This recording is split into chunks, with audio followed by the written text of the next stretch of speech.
Hi everyone, this is Gracie. Welcome back to my channel Graceful Mess. So, as I was discussing in my previous videos that our ego restricts us from living our life fully. There are actually many ways to awaken the consciousness above the level of ego. One of them is meditation. Meditation is pretty effective. However, for those who are just starting out on the spiritual path, mirror exercise can be really helpful in releasing the claim of ego on our consciousness. So basically, it follows the principle of as above, so below. It means that your physical reality reflects your inner self.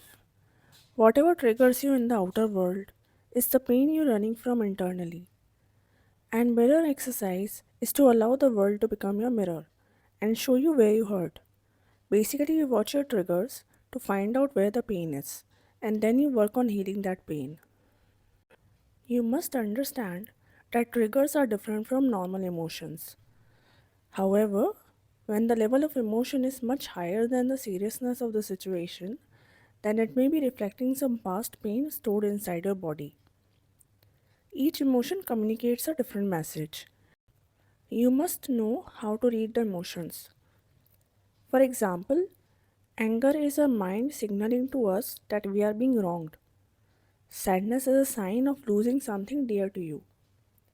Guilt is your mind telling you that your actions violate some core value within you. Shame is when your mind perceives public exposure on some action violating societal standard that you have accepted. Fear is your mind telling you that it perceives some threat or it is feeling insecure or unsafe. Anxiety is felt in moments of uncertainty relating to something important. Stress is a sign of not doing enough. Jealousy is a sign of feeling the lack of something. Resentment is felt when mind perceives unfair treatment in any situation.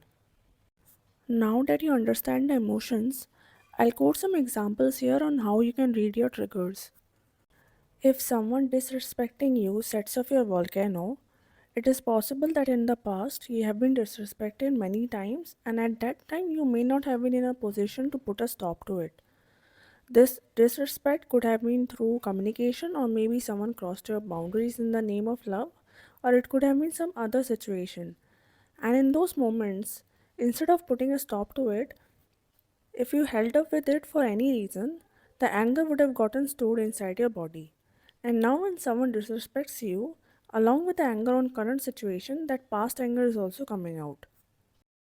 If you feel very anxious when dealing with problems alone, it is possible that in the past you may have been in situations where you needed help, but there was no one to help, and the problem may have gotten too big to handle. But because no one was around, you subdued your emotion and handled the situation.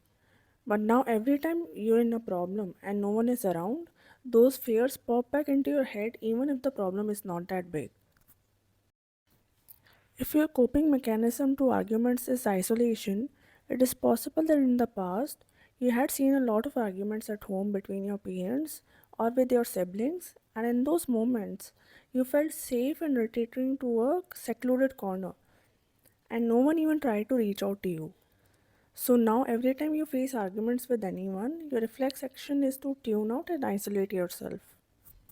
If you get triggered by criticism, be it constructive or otherwise, it is possible that in the past you had someone very close to you who criticized you too much, to the extent that they made you feel not good enough. And now, every time someone gives you a negative feedback, you're taken back to that past reality that you had worked so hard to move on from. You keep wanting to impress people, and you just can't take that reality where somebody does not like you or like your work or your contribution to their life. If you get triggered when your opinions don't get heard, be it in office or at home, it is possible that this happened to you many times in the past and the pain of that situation was not felt at the time. So now, every time you face that situation, that pain of suppressed voice is trying to get released from your system. If you're someone who tends to talk too much about your personal life, even the not so pretty parts in front of your friends, colleagues, or even strangers, It is possible that in the past you didn't have anyone at home to listen to you, and all that stuff buried deep inside your heart is now bubbling up into your regular conversations. If you find it hard to trust someone easily, it reflects that your trust has been broken more than once in the past and you have not yet allowed yourself to fully feel the pain of it. If you keep falling for someone who you know won't be able to commit to you, then in the past you have faced this non-committal relationship from your primary caregivers, possibly because of busy parents or whatever. So now your ego thinks that this love is the only kind that exists. You get bored or maybe creeped out by someone who gives you their time, attention, and care because you're not used to it. If you are aggressive in your communication, it may be reflecting that your ego is retaliating against past situations where a voice, your opinions were suppressed. First step of mirror exercise is to pay attention to your reactions to your life situations, especially the negative reactions, and then trying to analyze what may be causing them. Once you identify the pain, you treat yourself like a kid who has just been hurt, and now you have to take care of that child. You have to give yourself love, hug yourself, talk sweetly to yourself, tell yourself how brave you have been for so long, and now it is time to give up that brave face and express the hurt. Feel the emotion, sit with it, release it.